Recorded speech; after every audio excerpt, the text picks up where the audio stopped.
Today, the first story we are taking is the Russia-Ukraine conflict entering a new and deadly phase, the dawn of robot warfare, where drones pull the trigger and AI decides who will live and who dies. The battlefield is evolving. It's no longer soldier versus soldier, viewers, it's machine versus machine. And later, it's a battle of tradition and spirituality versus power and dominance, one with huge geopolitical consequences. The Dalai Lama has ruled out Chinese role in his reincarnation process. This has irked Beijing, which will have none of it, determined that to end the movement fighting for the rights of Tibetans. What remains? Well, thousands of lives in limbo and India in the eye of this escalating storm. But first up, our big story and the first story on Fault Lines.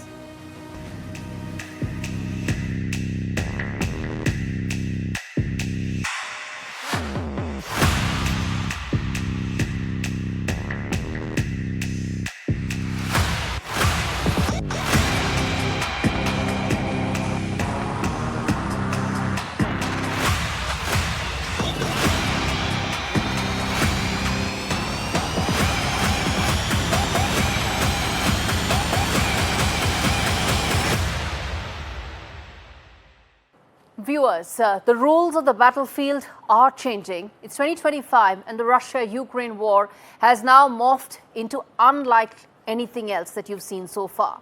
And something only seen in science fiction, from Ukraine's audacious Operation Spiderweb to Russia's largest aerial strikes on Ukraine this week. Both sides have upped the ante, and there are now autonomous drones that are raining destruction from above as relentless ground machines stalking the battlefield with merciless creations, reshaping the front lines.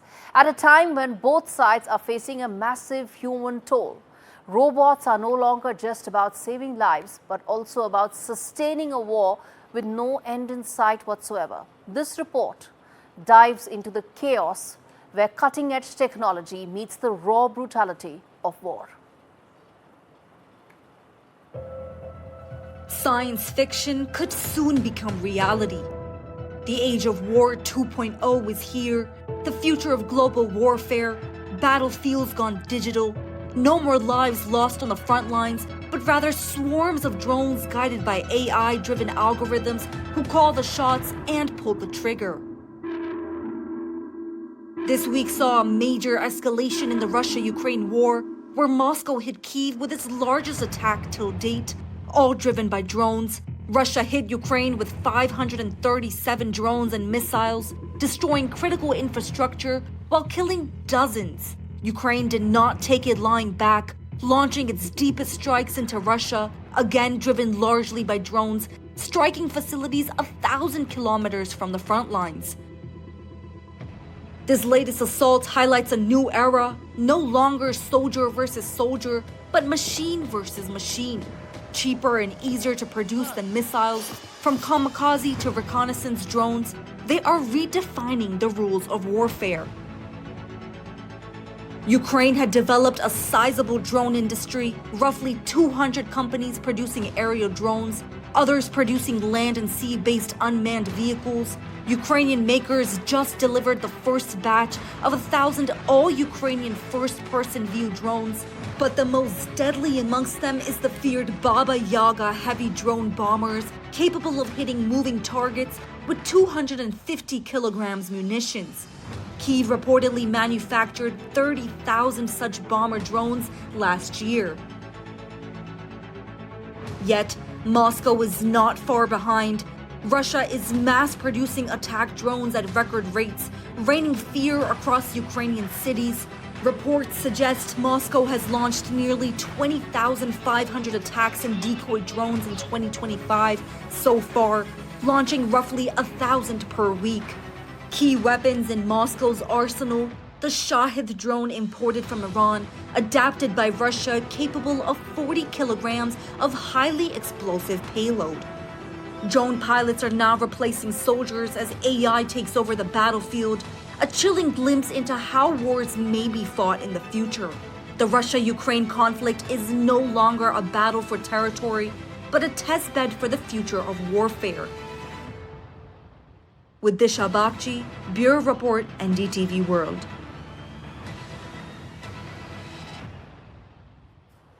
All right, viewers, the robot wars that are now going to redefine warfare is our first big story on the show. You heard the kind of damage that these drones can actually do with no humans involved. Let's put that out. Let's get you the comparison between the Russian and Ukrainian drones that are there and what is it that they are capable of. First and foremost, you can see the Ukrainian ones are small, they are light, they are close kill drones. The ones on the Russian side, they are largely the Iranian designed ones. They are loitering munitions. So let's move ahead. The other aspect of so they can carry 1 kg payload for 7 kilometers. As far as the Russian ones are concerned, they are suicide drones used to target infrastructure. So look at the kind of damage that some of these drones can actually inflict on enemies. The third aspect as far as the comparisons of the drone is concerned, let's move ahead and talk about the other aspect of this comparison, which is that the Russian ones, what they can is the Turkish long endurance UAVs, that is the Ukrainian ones, that's the Bayraktars. And on the Russian side, you have the ones that can actually do long endurance UAVs that are there. Now let's put out some of the other comparisons that are there. They are used for precision strikes, and they are used for recce purposes and also for strike missions. Look at the amount of damage that these drones can do and how important robot warfare is now becoming as far as battlefield is concerned. The other key comparisons is between the payload that you can see and the distance that both of them can cover. Now let's move ahead and talk about some of the other aspects as far as this comparison is concerned. Murakha is one on the Ukrainian side, unmanned ground vehicle for combat support, and on the Russian side, a multifunctional unmanned ground vehicle that is both for recce purposes as well as for combat. The other comparison is it can carry over 500 kgs, difficult terrain that it can navigate, and on the Russian side you can see that 200 kgs is the payload. Let's move ahead and talk about the other third comparison point, which is it can resist Russian electronic warfare systems, and here it is equipped with both jammers and anti-drone cages. So this is the kind of highly sophisticated drone warfare that is now being deployed by Russia and Ukraine on both sides. And now let's talk about the aspect about who's really dominating. This is the graphic, this is the exact number that is most important, which is who's actually dominating this drone warfare. On the Ukrainian side, they have 300 targets that can be attacked simultaneously, long-range drones that are produced per day. And here on this side, you can see 100 long-range drones that are produced per day on the Ukrainian side. That was the Russian side. We flipped it here. On the Russian side, you can see the S-400 Triumph, which is amongst the most advanced air defense system. This is what is capable of stopping the warfare. As I said, there are two aspects. One is that you inflict maximum damage on the enemy. The second is that you have air defense systems that can actually stop from drone warfare to be having a massive impact on your own side of the battlefield. This is the comparison between the air defense systems. Patriot, that is the American missile system that Ukraine is working on, is less effective when compared to S-400, which is resilient in terms of electronic warfare. And here Patriot is intercepting tactical ballistic missiles, but only so much. So this is the comparison that we put out, viewers. And now let's quickly now get in a voice from London to talk more about which way is this drone warfare really headed. Barzeen Vakmar joins me live from London to talk more about this. Barzeen, thanks much for speaking to us on Fault Lines. We're putting out how robot warfare is essentially now the latest and most important dimension of battlefield. In your assessment, where do you see drones and their importance going forward on ground, in battlefield, in conflicts like Russia-Ukraine's? Drones are a feature here to stay, and increasingly so with advanced stealth technologies, no question about it, on both sides. And you mentioned in your report about the Shahid 136 drones, which have been rechristened as the Geran 2 by Russia, and now jointly produced also in Russia. Once upon a time, they were imported from Tehran, but now produced at the Alabuga Special Economic Zone. And what's interesting is that at the said zone, economic zone in question, there's also going to be a joint Sino-Russian logistics complex that is on the anvil and is about to come up, so that we will witness even Chinese involvement in drone warfare and the Ukraine war at large. where we will see questions of new models such as the Garpia A1 and the Garpia 3 being rolled out as such. Okay, all right. But moving aside from that, on the geostrategic and international relations aspects, it should be pointed out that President Trump did mention at the Hague summit last week that Putin doesn't want peace. And that is a harbinger of things to come, in that he has, that is to say, Mr. Putin has finally, it would appear, alienated what was a Russophile president. All right.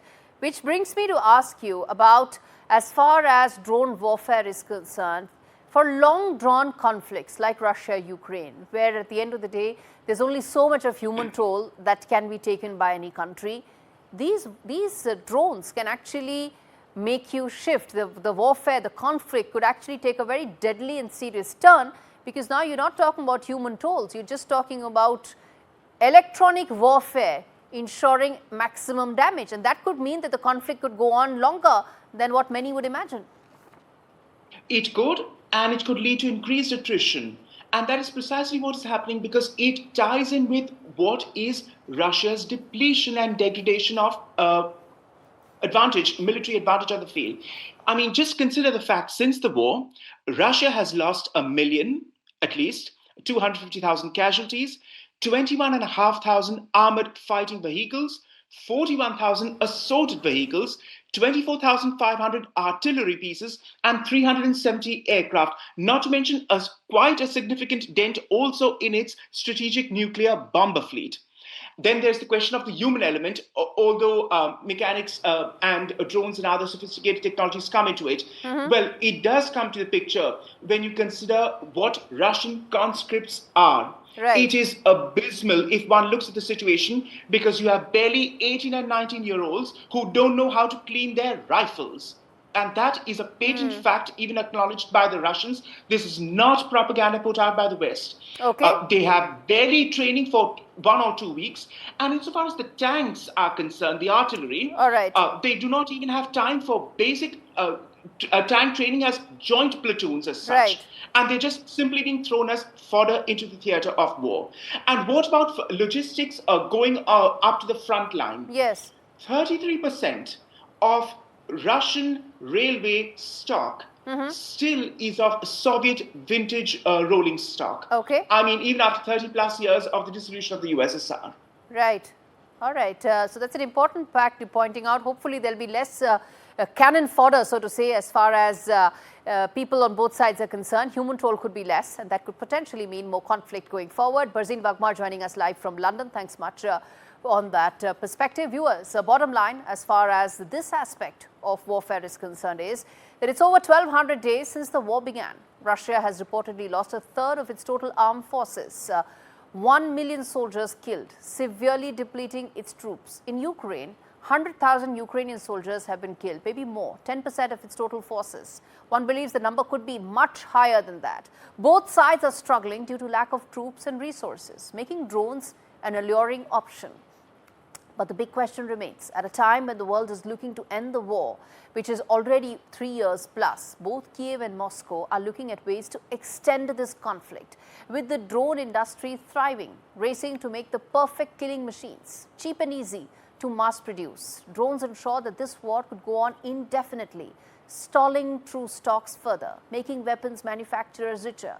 Moreover, drone usage has also caused significantly more civilian casualties on both Russian and Ukrainian side, where algorithms choose targets and autonomous machines shoot indiscriminately. While innovation is ensuring less soldiers are killed on the battlefield, a never-ending war could only mean more devastation, more instability, more destruction for the world going forward.